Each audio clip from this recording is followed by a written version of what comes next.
सोया चंक्सर जेते भी health benefit थिले मध्य बड़ लोक हो किंबा छोट पिला हुंतु से माने सोया चंक्स खाइबा पई टिके नापसंद करती किंतु आपण जदि सोया चंक्स को चिली आकार बनै देबे ताले समस्तंकर पसंद आसीबो, खास करी छोट छुआ मानकर। तेबे चलंतु आज मु आपन सहित सोया चंक्सर चिली रेसिपी शेयर करी। नमस्कार सांग माने मु मोर YouTube channel seasons and bites रे आपण समस्त को स्वागत जनाऊँगी। ताहले चलंतु रेसिपीटी स्टार्ट करिबा। एठी मु मेजरमेंट कप रे पाखापाखि गोटे कप सोया चंक्स नहीं जाइछि आ ता सहित ताको मु 2 कप पानी देकी आ स्वाद अनुसार लूण देकी गोटे पैन रे भल से सिझे नैछि। सिझेबा पई मु एठी 10 मिनिट नैछि।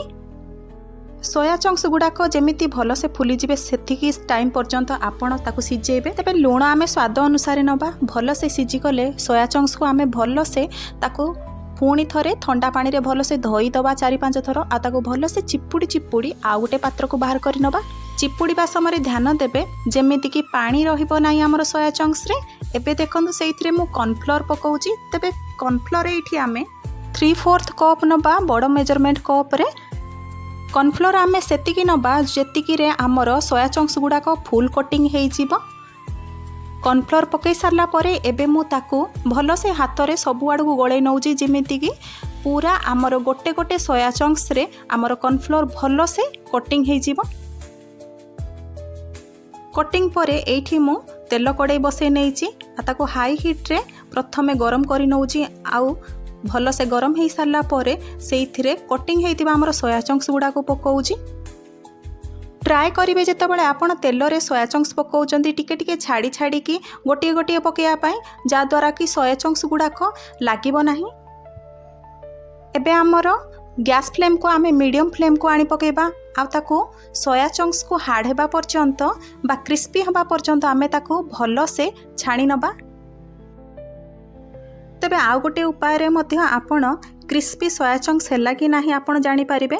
देखंतु तेल रे एबे हमर बबल्स गुड़ाक तैयारी होची बा छोट छोट फोटका तैयारी होची। ए फोटकाटा जेतेबेले कमी जिवो आपण जानिबे जे हमर सोया चंक्स गुड़ाक क्रिस्पी हे गलानी।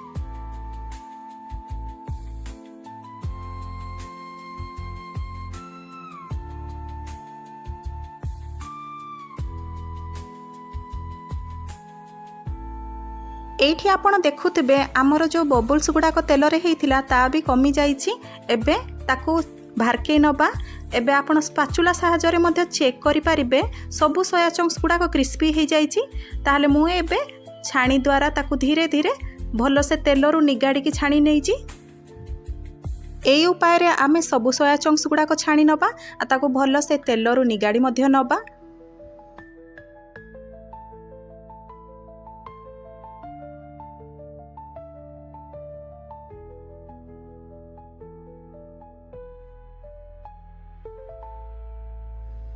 सोया चंक्स छाणी सारा पर मुझे कड़ाई रे तेल को निगाड़ी की एक्सेस तेल बाहर के अल्प किछि तेल रे ताकू पाखापाखि हाफ टी स्पून तेल मुझे पकई नहीं। आउ काटी रखि पाखापाखि 1 टीस्पून एठी मु रसुण जहाँ मु छोट छोट पीस काट देछि ता सहित अदा आउ कंचा लंका ताकू भी मु टिक टिक करके काटी नहीं ताकू भल से तेल रे भाजी नउची। अदा रसुण कंचा लंका टिके ब्राउन हो गले मुझे 3टी मिडिल साइज पियाज को आ गोटे कैप्सिकम को काटिकी रखी जोड़ा कि मुझे चिली साइज काटी ताकू मध्य से पकई नबा आ ताकू टिके दरसिजा हेबा पर्यंत भाजी नबा। पियाज आ कैप्सिकम को भाजिला बेले आमे दरसिजा हेबा पर्यंत भाजिबा। बिल्कुल भी ताकू ब्राउन करिया पर्यंत भाजिबा नाही।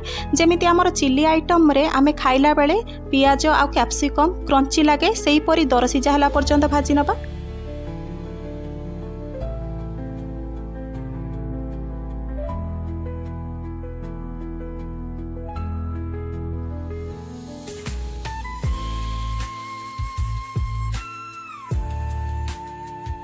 एबे देखंतु आमर कैप्सिकम पियाज भी रेडी हो गलानी। एबे मु पाखापाखि गोटे बड़ चामच टमाटो सॉस से पकई दउची।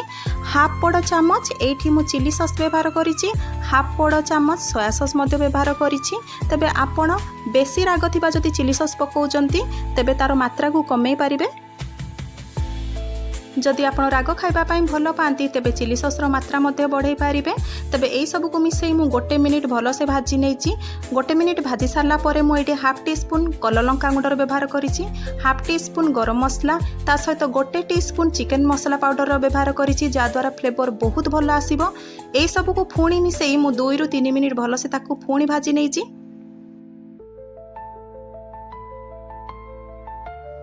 भल से 2 रु 3 मिनिट सबु जिनस को भाजी सारिला परे मु एठी 1/4 टी स्पून एठी मु पकेइछि अजिनोमोटो बा चाइनीज सॉल्ट, जोटा कि पूरा ऑप्शनल। आपण न पकेले मध्य से सेम फ्लेवर आसीबो, सेम टेस्ट रहिबो।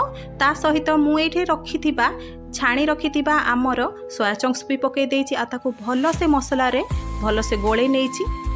भल से गलई सारला परे एठी पाखापाखि 1 टेबल स्पून कॉर्नफ्लोर को मु पानी द्वारा भल से स्लरी बने नेइछि आ सोया चंक्स ऊपर भल से पके नेइछि आ ताकू भल से पुणी थरे 1 मिनिट पाई ताकू कुक करी नेइछि।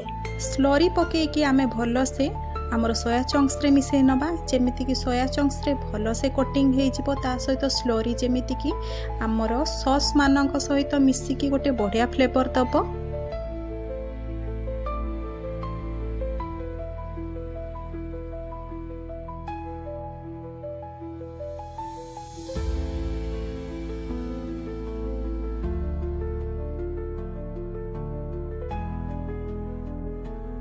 एबे देखंतु आमर पूरा स्लरी रे मिसीगला आमर सोया चंक्स। एबे सबुठु मोस्ट इम्पोर्टान्ट जिनस जोड़ा कि कौन से भी चिली आइटम रो फ्लेवर बढ़ई थाए सेटा होची आमर गोलमरिच गुंड बा ब्लैक पेपर पाउडर। तेबे गोलमरिच गुंड पकेले आमर चिली रो स्वाद बढ़ी थाए। तेबे एठी पाखापाखि मु 1/4 टी स्पून एठी ब्लैक पेपर पाउडर बा गोलमरिच गुंड को पके नेइछि। ता सहित शेष रे मु एठी स्वाद अनुसार लूण दे देइछि। आपण ध्यान रखिबे काहेकि ना या पूर्वरु आमे सोया सॉस पकई थिले, ताको ध्यान रखिकी आपण सेइथिरे लूण ऐड करिवे। एबे रेडी हे गला आमर सोया चंक्स रो चिली। सोया चिली को आपण सदा बेले गरम गरम खाइबे, रुटी परोटा किंबा भात सहित या खूब भल जमिबो। जदि आपण किछि समय पई स्टोर कर दोजंदी किंबा रखी दोजंदी ताको अल्प किछि पानी देकी पुणी थरे गरम करिकी ताको अल्प किछि समय कुक करिकी खाइबे। एबे रेसिपीटी तो शिखी गले, एबे निजे घरे बनातु, खाइबा पई फैमिली लोकंकु आ खास करी छुआ मानंकु दियंतु। भिडियोटी भल लागिथिले लाइक टे निहाती करिवे, सांगसाथी बंधु बांधव मानक सहित भिडियोटी को शेयर करिवे, चैनल टे को सब्सक्राइब मध्य करिवे। भिडियोटी को संपूर्ण देखिथिबा जो आपनकर अशेष अशेष धन्यवाद। आपण एबे मते सोशल अकाउंट इंस्टाग्राम रे मध्य फॉलो करि परिबे, जहार डिटेल्स मु भिडियो रो शेष रे दे देइछि।